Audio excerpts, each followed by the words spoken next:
All right, kind of going on with our regular thing.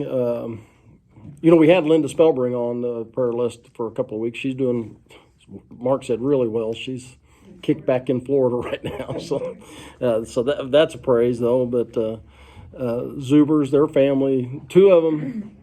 I don't remember if it was the son or their son and grandson, or if it was the wife and the granddaughter. But there was two of them that had it fairly rough, and two of them that wasn't too bad. And then of course the Harbisons. Greg lost his dad. That funeral's on Tuesday, so remember all of the Harbisons. Jesse seems to be doing fairly well with the first round. She found out the other day she's going to lose her hair again, so she's getting ready for that. Going to go and get it all cut off first. Then there was something else was there. Nobody ever has those moments, right? Anyway, don't forget, for some of you on there, that we do have a fellowship diner on Friday night. And we'll see you there if you can get there. If you can come and help, that's good. If you can't, then just come. That's good too, either way. So let's pray. Father, we just thank you for this time together.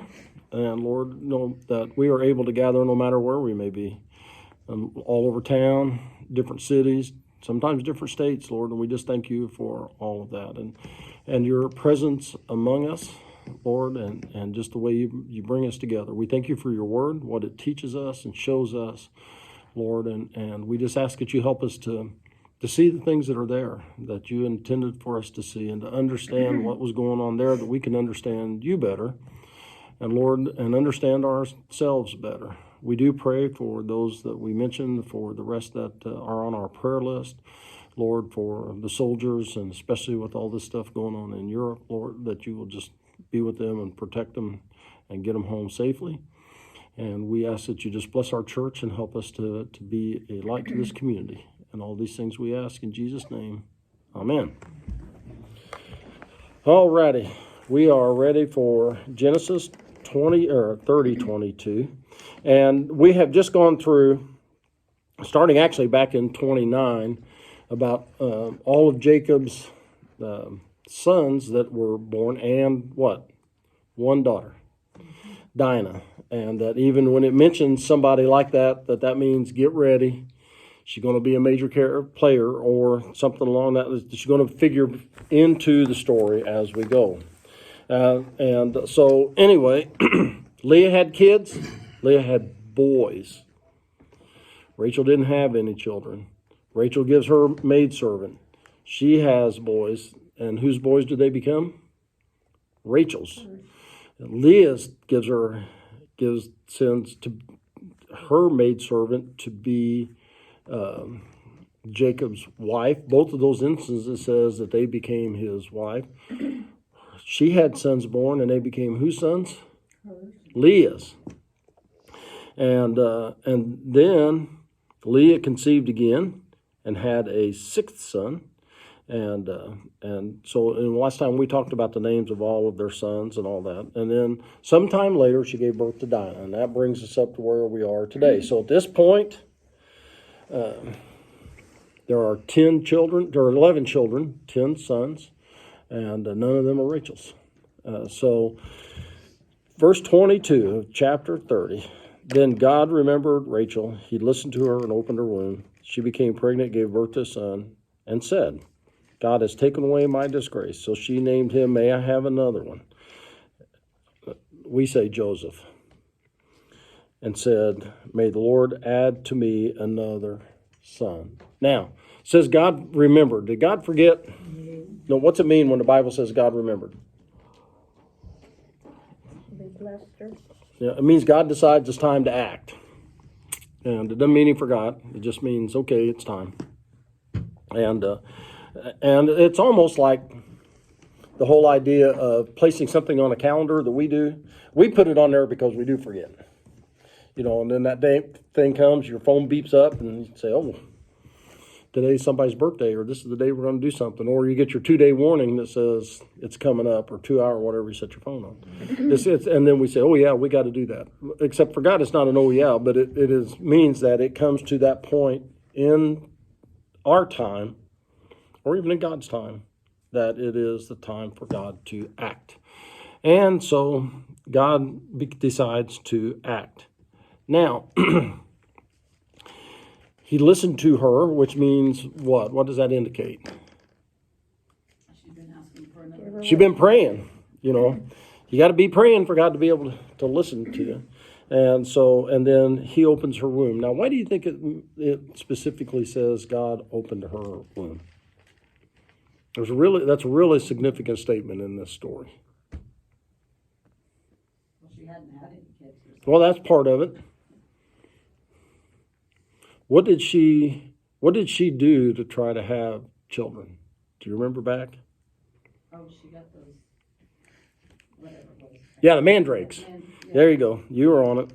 So she goes and, Leah's son, Reuben, the oldest son, comes in with some mandrakes, basically to give his mom, and they thought that they were a fertility drug and all that. And so, we had the whole thing where there's a little bit of irony or whatever you want to call it in the story, because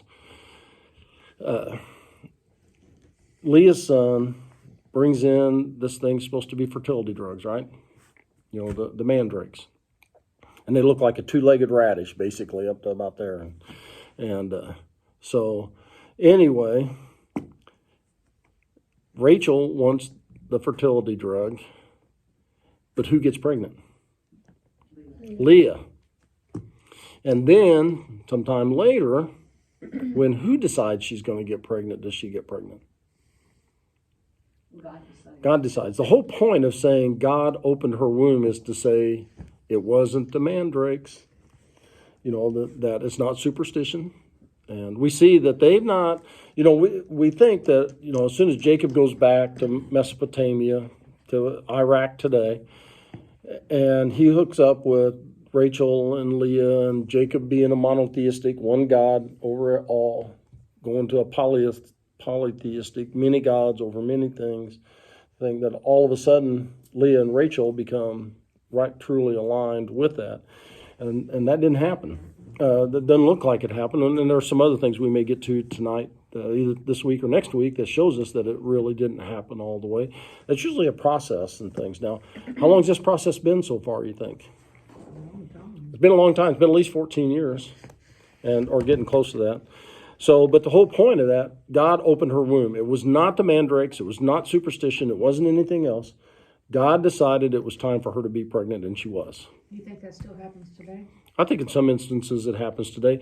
Some of this was and some of those that we see with Sarah and Rebecca and Rachel, was God showing that he is controlling that situation.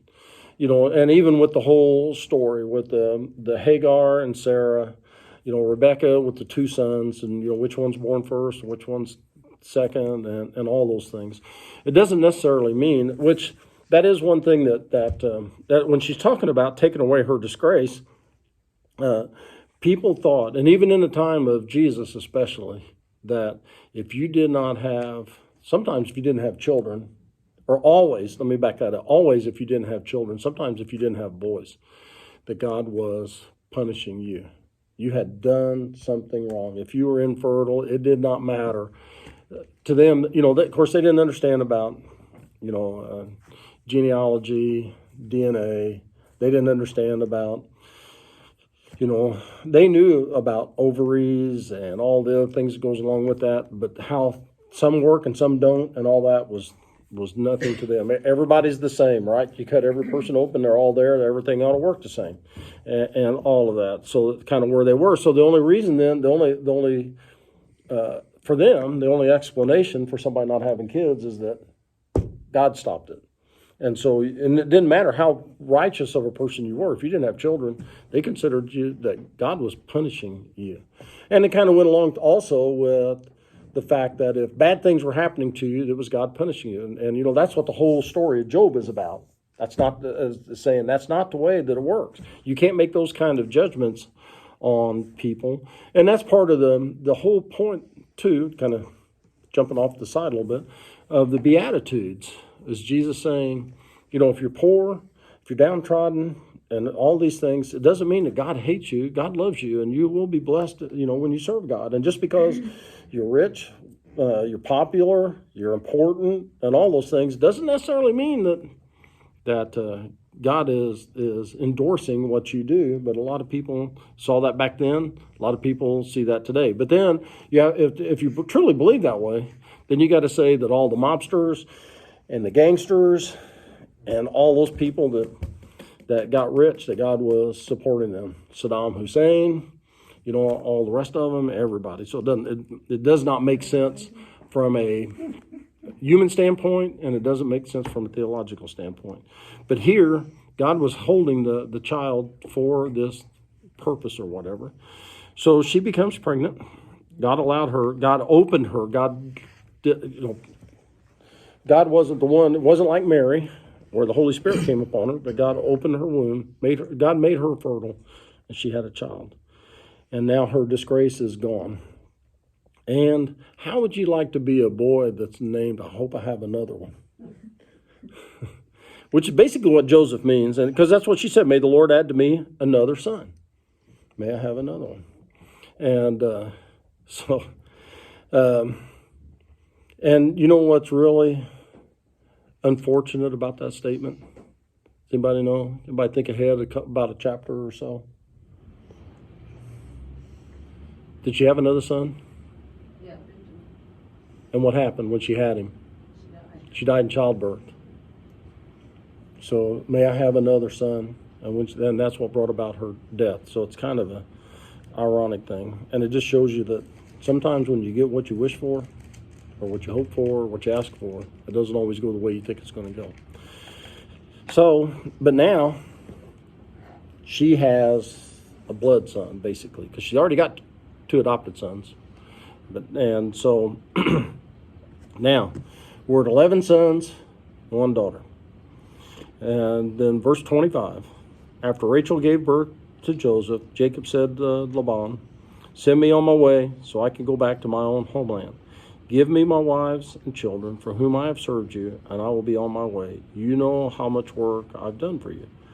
But Laban said to him, if I have found favor in your eyes, please stay. I have learned by divination that the Lord has blessed me because of you. He said, name your wages, and I will pay them. Jacob said to him, you know how I have worked for you, and how your livestock has fared under my care. The little you had before I came has increased greatly, and the Lord has blessed you wherever I have been. But now, when may I do something for my own household? What shall I give you? He asked. Don't give me anything, Jacob replied, but if you will do this one thing for me, I will go on tending your flocks and watching over them. Let me go through all of your flocks today and remove from them every speckled or spotted sheep, every dark-colored lamb, and every spotted or speckled goat. They will be my wages, and my honesty will testify for me in the future. Whenever you check on the wages you have paid me, any goat in my possession that is not speckled, spotted, and any lamb that is not dark-colored will be considered stolen. Agreed, said Laban. Let it be as you have said. That same day he removed all the male goats that were speckled, spotted, all the speckled or spotted female goats, all that had white on them, and all the dark-colored lambs, and he placed them in the care of his sons, and he put a 3-day journey between himself and Jacob, while Jacob continued to tend the rest of Laban's flocks. So, how many years have passed? At least 14, because until the 14 years was up, he wasn't able to leave, right? He's got to serve. He served 7 that he thought was for Rachel, and he got Leah, so he had to serve 7 more. So that's obviously over. But one of the interesting things about this, or one of the odd things about it, is in the way that he asked, because when you give, and that's the term we use, some people even, I don't know when the last time it was that I really used that in a wedding. Who gives this woman to be married to this man, right? And in all of this, that whose possession are they, basically? Leah and Rachel. Jacob's. He worked 14 years for him. He bought him with that was the dowry that he had. So he goes to Laban, and he's wanting to go back home.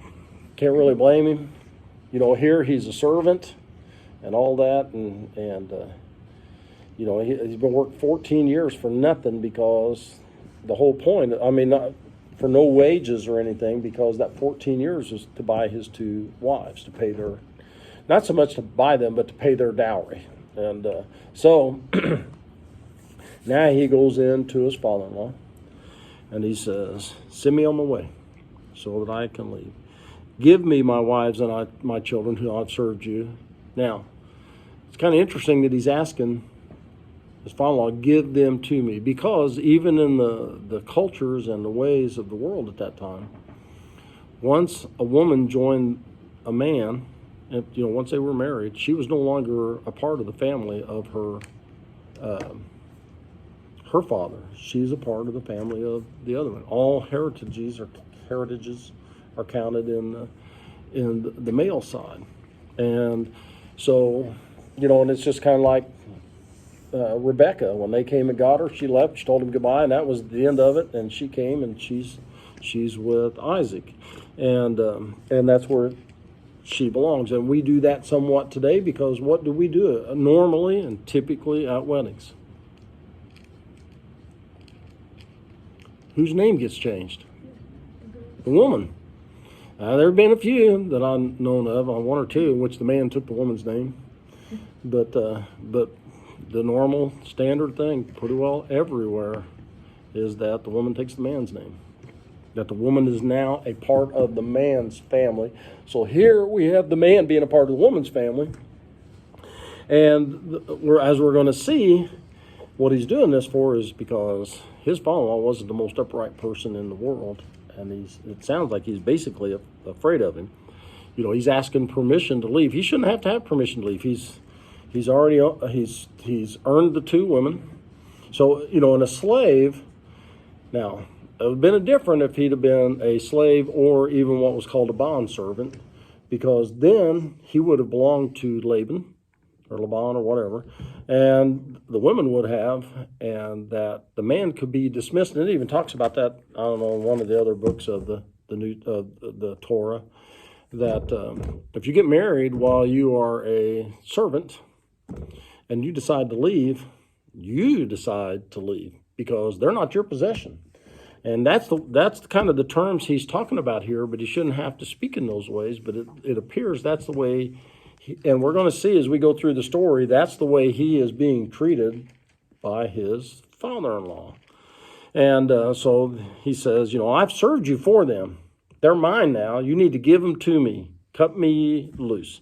And so you know how much work I've done for you. That is not a thing and saying, you know, I think I've earned enough. It's, you know how much I've done. I have paid my way. I have earned my right. I'm ready to go home. But what does Laban say? Please stay. Please stay. Yeah, but what's he really saying? I want you here. I can't afford to have you leave. I am very wealthy now, and I have figured out, and the word divination can either be that, you know, like we think of with looking to the gods, getting your sticks out, checking a lamb's liver or whatever, but it can also mean basically that I've looked it over and I have figured it out. But either way, chances are I don't think it would have been the divination as far as checking with other gods and all those kind of things. I think it's just he's saying, I have looked, I have thought about this, I have considered it, and there is no doubt in my mind that the Lord has blessed me because of you. Now, how would he have known that? Because he suddenly got wealthy. Yeah, exactly. Yeah. Martha said because he suddenly got wealthy. Because you got to remember, he's not the same age as Jacob. He's old enough to be Jacob's father because he was what? Or he is what? He's Jacob's uncle. He is his mother's brother. And when his mother came to, when the servant went and got his mother and brought her back to Isaac, Laban was already running the family. Most of what the servant dealt with was not old dad, it was the brother. So he's got some age on. So he's been doing business for a while. And Jacob's about 40 years old or so when he got there. Or by this time he's about 40 years old. But he's had flocks, he's had things, he's had all kinds of stuff. But all of a sudden, these last 14 years, they went woof. And he's saying, I don't think that's a coincidence. So, he's saying, the Lord has blessed me because of you. And so he said, name your wages, I'll pay them. I can't afford to have you gone. So, and you could see Jacob's a little irritated here. A lot of times people want to read these things like they're just having a simple little conversation over coffee. He's not real happy because he says, how I've worked for you and how under your livestock has fared under my care. So he's been in charge of all the land. And we're even going to see he's out tending the sheep and all that kind of stuff. And here's what we go back to what Laban said earlier. The little you had before I came has increased greatly. So he said, you didn't have much before I got here. I'm the one that made you wealthy. What have I got for it? Zip. And I'm the one that's done all the work. And it's not because of you, and it's not because of your relationship with the Lord. It's because of mine. And wherever I've been, which sounds like he's done several things for Laban, wherever I've been, you have been blessed. In other words, whatever you've had me do has gone well, and all of that. So, but now, he said, I'm not working for you anymore. It's time for me to build up my family. I got a family. I got children, and I'm ending up with nothing. And one of the problems where Jacob is coming from here is that if he goes back to Isaac, what does he get? 2/3 of what Isaac has. Because remember, he got the rights of the firstborn. Not counting even the blessing and all that. Esau sold him his firstborn rights. That means he gets twice what the next one is, which that's 3 parts for 2 boys. He gets 2/3. Esau should get 1/3. We know that Esau was very wealthy. So if I can go back, I can do that. And the other side of that coin is if I stay, Laban dies. What do I get?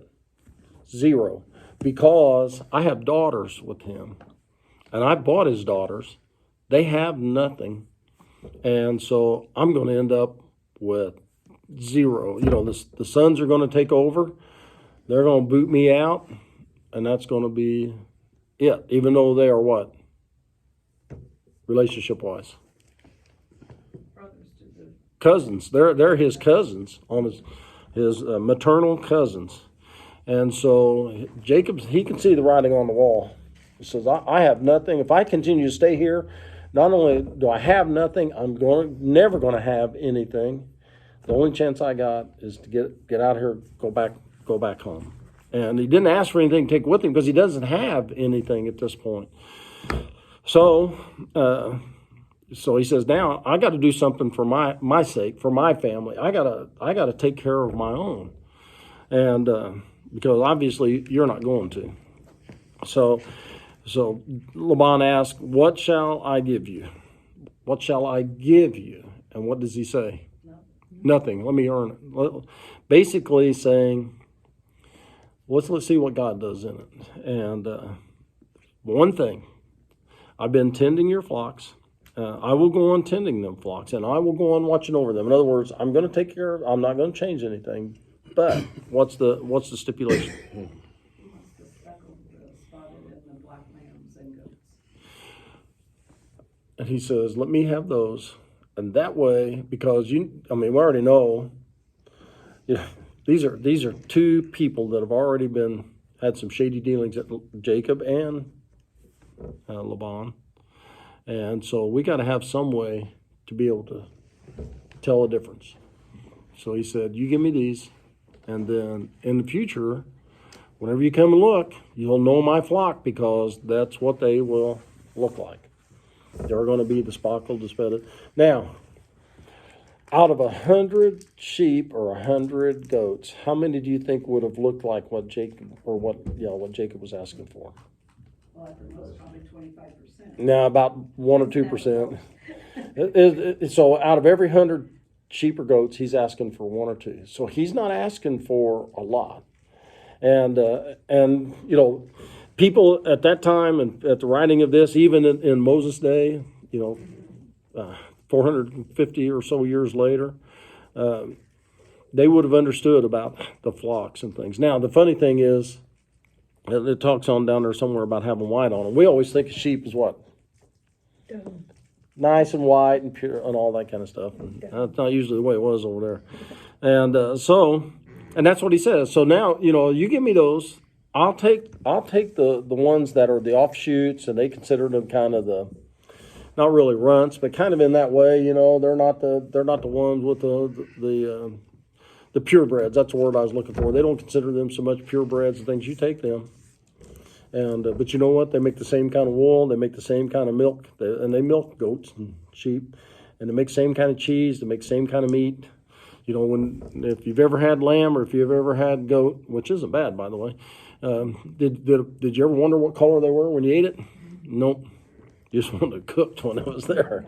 So that's what he's saying. And so he's not asking a lot. He's actually asking for very little. And so it kind of tells us that he's thinking in one of two ways or in both ways. And the number one is, who's been tending the flocks all this time? He has. How your livestock has fared under my care. That's verse 29. I know how to tend livestock. And I can grow that flock. And we're going to see he has a plan. And what's the other part? The Lord has blessed wherever I go. So I know how to take care of sheep. God is with me. I'm going to do all right. And so that's what he says. And so what's Laban say? Agreed. And then what's he do? He goes out and takes them all out. He goes out and takes them all. That very day.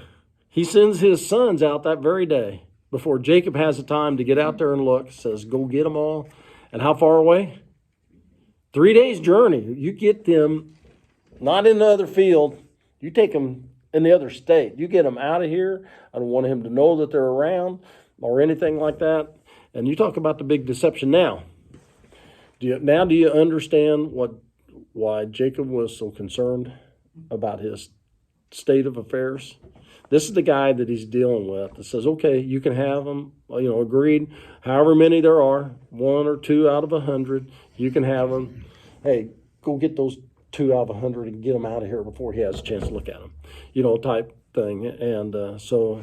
But the thing is, if Jacob had been tending them, do you not think he knew they were there?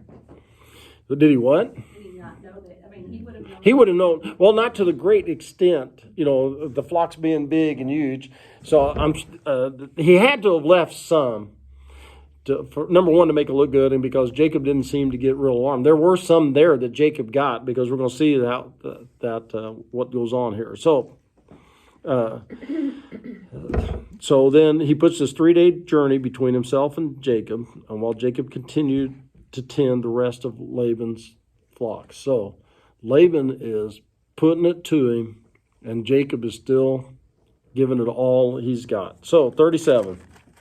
Jacob, however, took fresh cut branches from poplar, almond, and plane trees and made white stripes on them by peeling the bark and exposing the white inner wood of the branches. Then he placed the peeled branches in all the watering troughs so that they would be directly in front of the flocks when they came to drink. And when the flocks were in heat and came to drink, they made it in front of the branches. And they bore young that were streaked or speckled or spotted. Jacob set apart the young of the flock by themselves, and made the rest face the streaked and dark-colored animals that belonged to Laban. Thus he made separate flocks for himself, and did not put them with Laban's animals. Whenever the stronger females were in heat, Jacob would place the branches in the troughs in front of the animals so that they would mate near the branches. But if the animals were weak, he would not place them there. So the weak animals went to Laban, and the strong ones to Jacob. In this way, the man grew exceedingly prosperous and came to own large flocks and maidservants and men servants and camels and donkeys. So, what do we call this today? What's the term we would use for what Jacob is doing? Husbandry. This is the first real account in the Bible of what we call husbandry, of trying to take males and females of the same species and blending them, making new breeds, getting the strong ones. So now how does he try to accomplish that? We can do the drink. Yeah, he, and this isn't the only instance of that. There's other instances in which the people back then believed that whatever the female sheep or goat was looking at when she bred had something to do with what color the offspring were going to be. And so what Jacob is doing, and it tells us here, when the ones that were in heat came, he brings them over to the watering trough where he's got this, and all these woods are white, by the way, poplar, almond, and plane trees. He made white stripes on them when he peels them. And it's not the poplar trees like we think of. So he's peeling, he's putting stripes on them, because what's he get? The striped ones. And there was a line back there about getting the ones with the white on them. So he is doing, the other thing that we call it is selective breeding, right? You know, you got, and that happens all the time today, right? Somebody's got a herd of cows. They go get the big bull, right? They don't just let them breed with anyone. You know, if you got big Angus, you know, if you're going to raise Angus beef cows, you go get you a big Angus bull to breed with them to make them all bigger.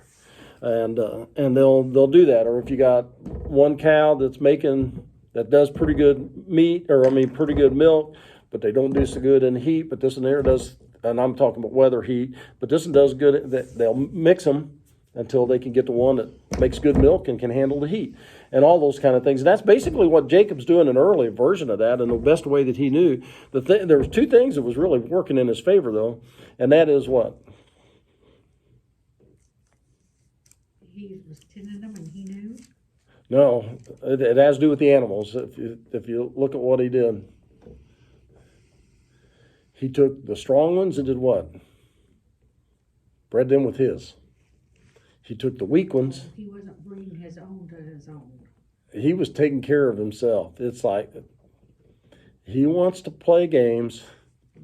I can play games. So all the weak animals, the little ones, the ones that are having issues, the ones that aren't healthy, you go breed them over there with the solid color ones.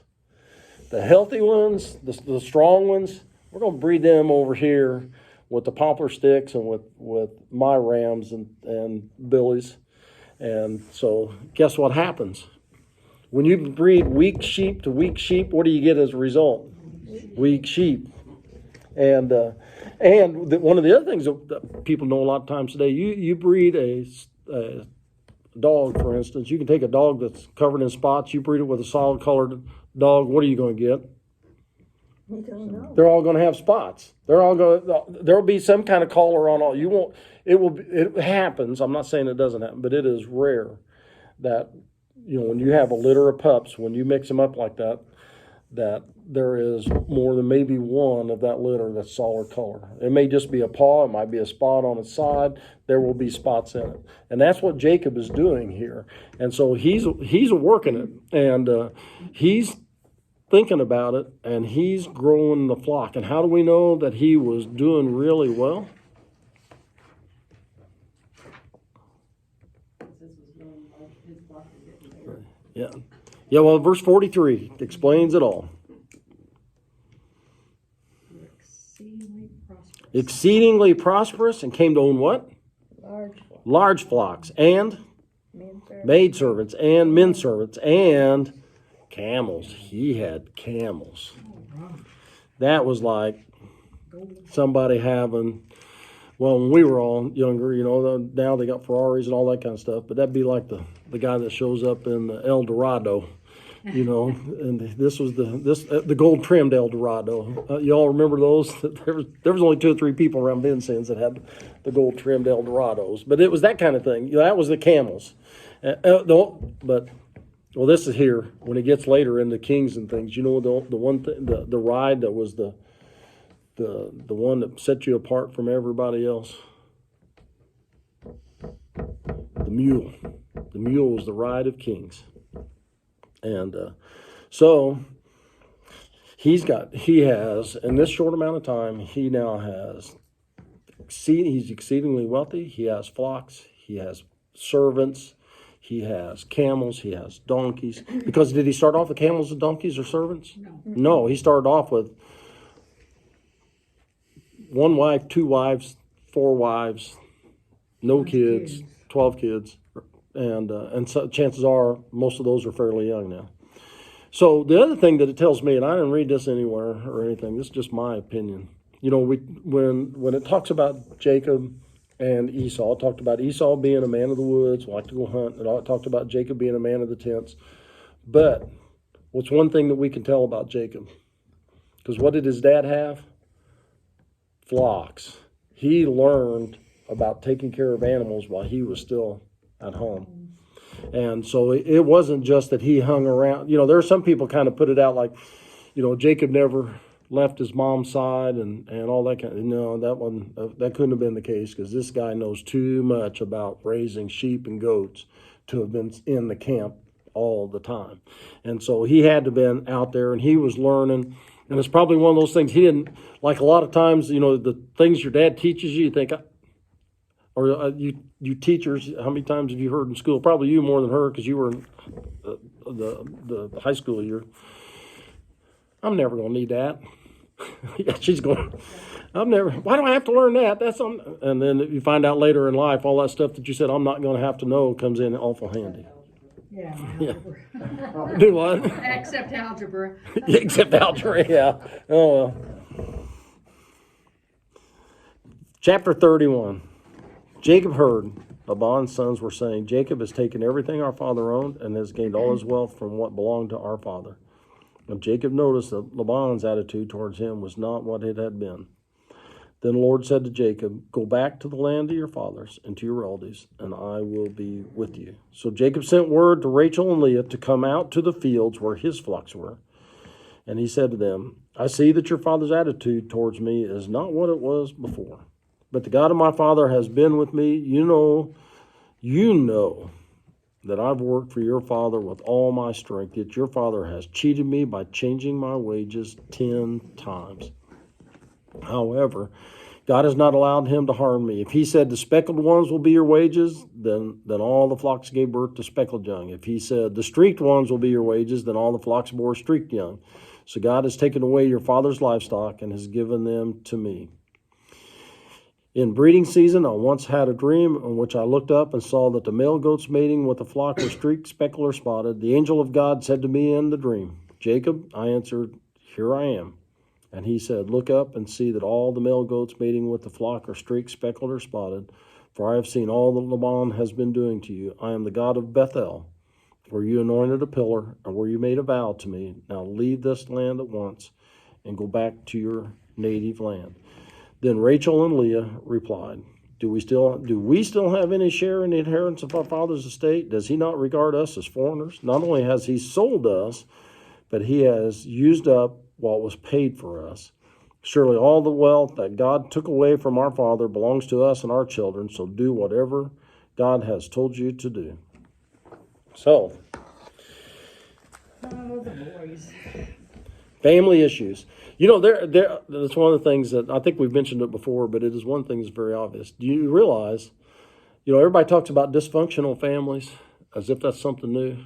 There's not a functional family in the Bible.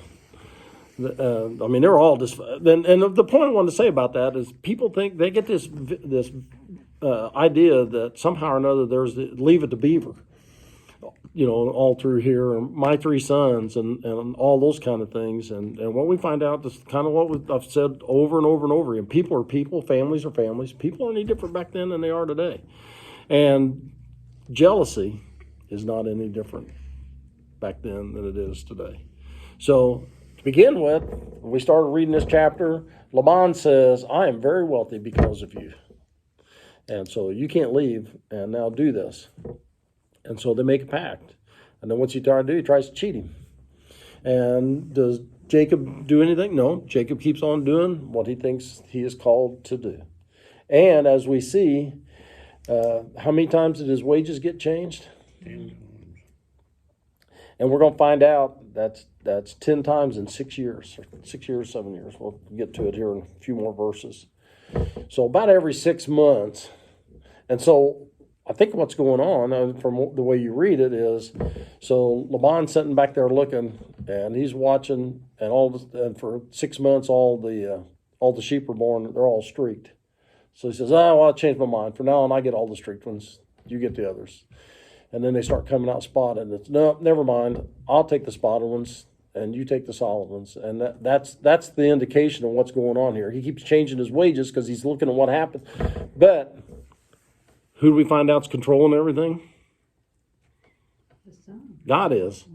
And he has this dream in which there is the male sheep, the ram or the billy goat and the male goats, and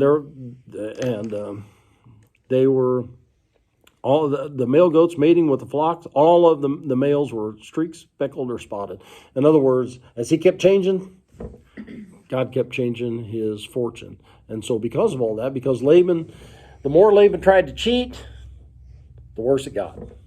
And it actually got better for Jacob. And now the sons who are going to inherit everything that's Laban's, which is what Jacob was worried about in the beginning, why he wants to up and leave. Now they're upset and they're saying everything he has is what? Ours. He's stealing it from our dad. And it was a legal agreement, and his dad keeps trying to cheat him, but they were leaving everything under Jacob's care, it appears, and Jacob was smart enough to breed the weak ones with Laban's, or Laban, or whatever, and the strong ones with his, and was making a difference. But now he's the wealthy man, and so, he's saying, this is not good. Trouble's brewing. And it's time to shag out. So the second time in his life, he's basically going to be fleeing for his life from his relatives, his closest relative at the time. So, so what does God tell him besides about the speckled and spotted? Go home to his own family. Yeah, God's saying, I'm the one that's been making them come out the way they're coming out. And I'm the one that really controls the genetics. And so I've seen everything. So every time he changed, I changed. And so he changed again, I changed again. And so because he said, I've seen it all Laban has been doing to you. But how does he identify himself?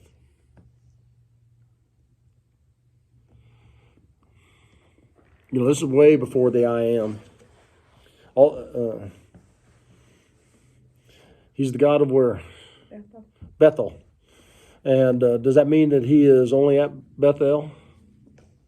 So what's he saying to him? He says, I'm the God of Bethel. I think it's just a reminder that he had told him that he would. Yeah, I'm the same one that talked to you at Bethel. I was there. I'm here. We made a pact. I'm fulfilling my part. And I'm doing just what we said. I'm taking care of you. And to remind him, you anointed a pillar. And what was the point of the pillar? It was a reminder, because, they stood it up, they pour oil on it, because the oil in that sandstone gets in there and just kind of stays. And for one thing, the rock is turned up and it's stained. And somebody said, something important happened here. And Jacob said, if you will bring me back to this place, then you will always be my God and I will be your servant. So God is now telling him, and it's where you made the vow. So what was that vow? I would be with you to get back there. Get back there. Leave this land at once and go back to your native land. So God's not, there is no ifs, ands, or buts about it. It's not wait. It's get up and leave now. Now, there's an interesting thing about how they responded, how the wise responded. I don't know if they were good Inheritance. Well, first off is how they're listed. Yes, Who's first? Rachel. Rachel. Now she's had a son. She moves to the head of the line. And from this point on, even Jews talk about, may you be as fertile as Rachel and Leah, and all that kind of stuff. So Rachel's she's moved from second place to first place. Or, yeah, Rachel. Yeah, well, they say that about Rebecca at the weddings. And and that was because the blessing, that's what we talked about the last time, the blessing that they say. But there are other places we go through the Bible that they say that about Rachel and Leah, because they had 12 in between them. So anyway, what did they say about their dad? Regards us as foreigners. What are they saying though? I mean, that's the words. What are they saying? You don't care about us. Exactly. He doesn't care about us. He sold us. This your family, but he sold us, and then he's done what with what he got? He spent it. It's gone. He has nothing. And he's used up what was paid for us. Are they going to get anything out of their father's estate? No, because they're girls and they're married to somebody else. So their estate comes from Jacob's side. And and who took away the wealth away from their dad and gave it to Jacob? God did. That's what they said. God took the wealth that God took away from our father belongs to us and our children. So do whatever God has told you to do. We're the ones out there working. You're working. We're working. The kids. And if Reuben's big enough to go out on his own and bring mandrakes back, he's working too.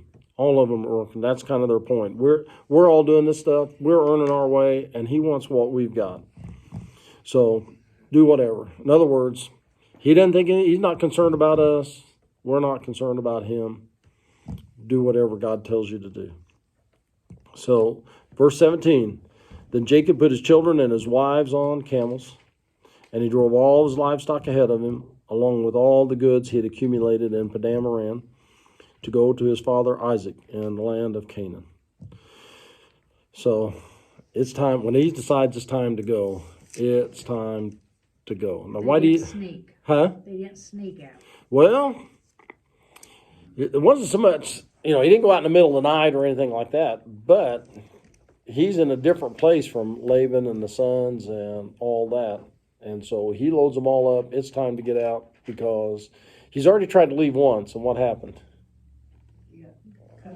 Yeah, Laban tried to get him to stay, and then he kept cheating him all the way. So if that's the kind of person you're dealing with, what's he going to be dealing with if he tells him? And if all the sons think everything that you have belongs to us, then yeah, go ahead and leave. And it's you and your wives and your children. I hope you have a good trip. Everything else is ours. And what are you going to do against us? So, and the rest of the family that was there. And we don't know how many sons Laban had or other members of the family.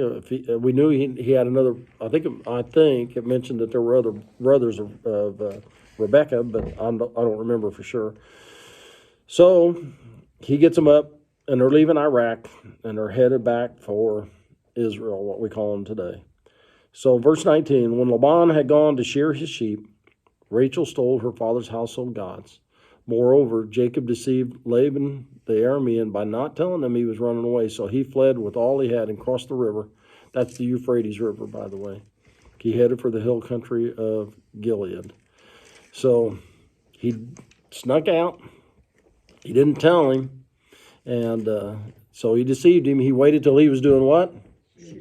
Shearing sheep. Everybody's busy. Everybody's going. If you were a livestock farmer, then shearing time was the big season.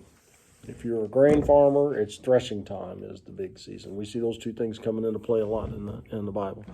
So this is sun up to sundown. Everybody, all hands on. And he's gone. So he's not at home. He's out where the sheep are to shear them. And what's Rachel do? She stole a lot of household gods. Yeah. So why would she do that? What's a household god? Well, remember, they were polytheistic. They believed in a lot of gods and a lot of things. And everybody had their own favorite god. Not just them. They continued. Statues. Yeah, little statues. Okay. Household gods, big enough that she could carry away. And more than one. But you know, if you were praying to the god of fertility, you needed that one. If you needed the god of rain, you had that one. If you needed protection, you had that one. Although the Baal or Baal, some people say it comes in later, he was all three of those. But you know, so whatever you happen to need, there was a god over that, and so you had to have, you know, worship that idol, worship that god.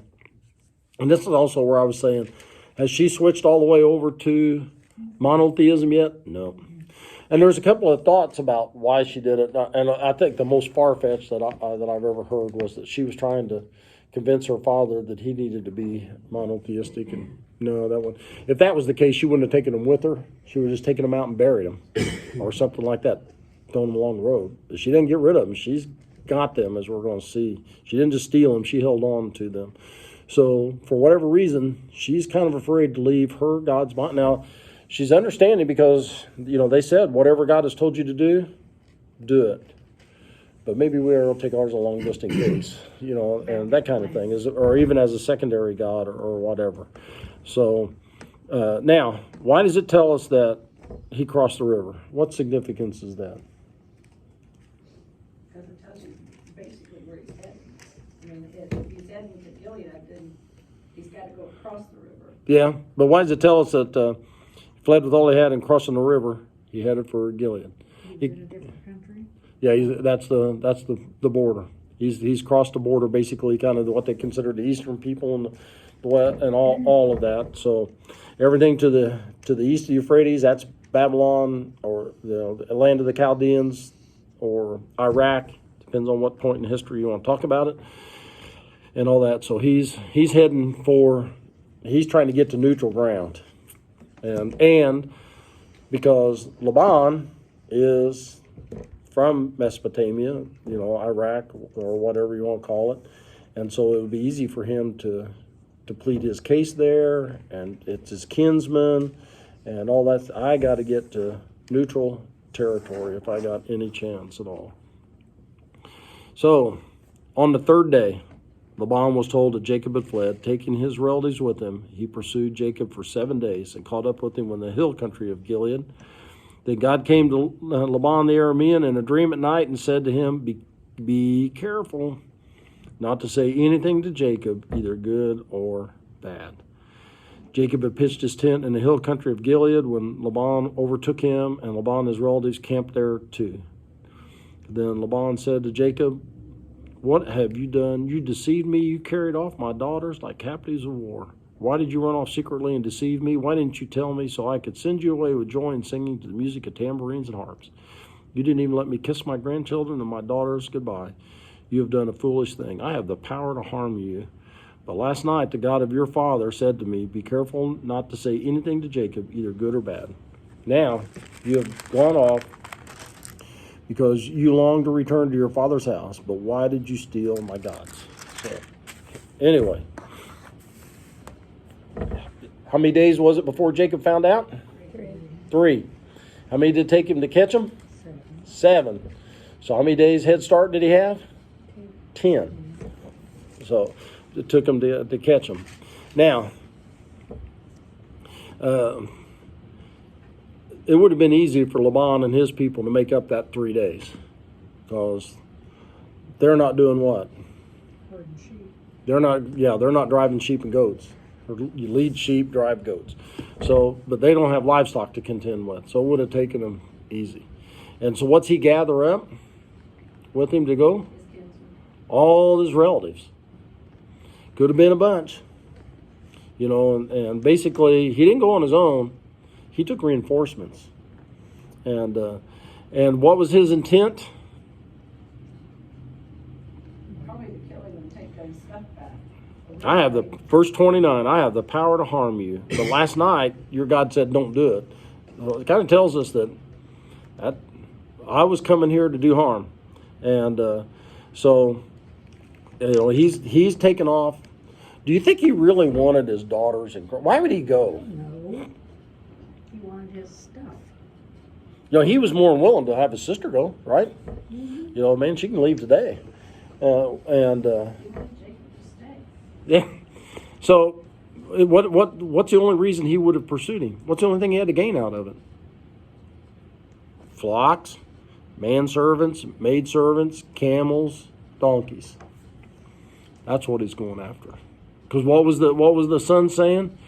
Everything he has belongs to our father. Seems like Laban had the same view. And Jacob can tell, he could tell things are not going well in the family relationship here. And if he hadn't stolen out, he would end up with nothing. And so, and if it hadn't been for God intervening, Jacob probably would have been dead. And all that, and then the wives and the sons and all of Jacob's sons and all that would have been treated as slaves in their father's household, and that's why he said, you took them off like captives of war, which, we'd already read about that, that was a practice back with Abraham and Lot. Remember, the armies came in, they captured and they took everybody that was in Sodom at that time that wasn't in the army and took them as slaves, took them off, and that including Lot, his wife, and his 2 daughters. In other words, you came in the night, you did a raid, and you took them. And that's kind of the way he's making it sound like it was an army that came in and raided his camp, took his stuff, took his daughters, and took off. Why didn't you tell me? I would have had a big party, and we would have celebrated your leaving. You think Jacob was buying that? No. But that's his justification, right? And so because it comes down to, you've done a foolish thing. I have the power to harm you, but fortunately for you, God told me to mind my own business and not to do anything to you, either good or bad. Basically, mind your own business. Because it didn't just say don't do him any harm. It said don't do him any good. Leave it alone. And he said, I understand why you're leaving. You want to go back where? Back home. But why did you steal my gods? So Jacob answered Laban, 31. I was afraid because I thought you would take your daughters away from me by force. But if you find anyone who has your gods, he shall not live. In the presence of our relatives, see for yourself whether there is anything of yours here with me, and if so, take it. Now, Jacob didn't know that Rachel had stolen the gods. So Laban went in to Jacob's tent and into Leah's tent and into the tent of 2 maidservants, but he found nothing. After he came out of Leah's tent, he entered Rachel's tent. Now Rachel had taken the household gods, put them inside her camel's saddle, and was sitting on them. Laban searched through everything in the tent, but found nothing. And Rachel said to her father, "Don't be angry, my lord." And that's all little letters. That I cannot stand up in your presence. I'm having my period. So he searched, but he could not find the household gods. So Jacob's finally honked off, and he's willing to stand up to him because now he knows he can speak freely because he knows Laban is afraid to do anything to him. And so he tells him honestly, I was afraid. That's why I left like that. You would take your daughters away from me by force, along with everything else. If he's going to take the daughters, he would have taken all the rest of it. But I didn't steal anything. If you find anybody that stole it, you bring them out here, you execute them in front of all of us, all of our relatives. Because remember, that's his uncle, and everybody with it's his relatives too. They're not, if they're Laban's relatives, they're his relatives. And it says, and Jacob didn't know, because Jacob would have never said anything like that if he'd had any clue that Rachel took them. So you can tell what Laban thinks of Jacob and of everybody else by how he searches. Who's the first place he searches? Jacob's tent. Next? The 2 maidservants. Then Leah. Finally, he gets down to the favorite daughter, Rachel. And he goes in, searches her room last, or her tent. Everybody would have had their own tents. You know, we've talked about that before. So he goes in, she's sitting there on her camel saddle. Remember, they're important enough. She's riding a camel now. She's not riding the old used car. She's went down to the place and bought her a new one. And she's riding the big SUV down the road. And but what does she tell him? Well, she couldn't get up. Yeah. Now you got to understand. I'm gonna say this kind of as I don't know. They didn't have feminine products like we have today, and they used strips of cloth, or they would let everything drain into a certain area, and so you didn't get up. And so she's not about to get up. He's not going to ask her to get up, and so she knows. And it also tells you, because where are these gods?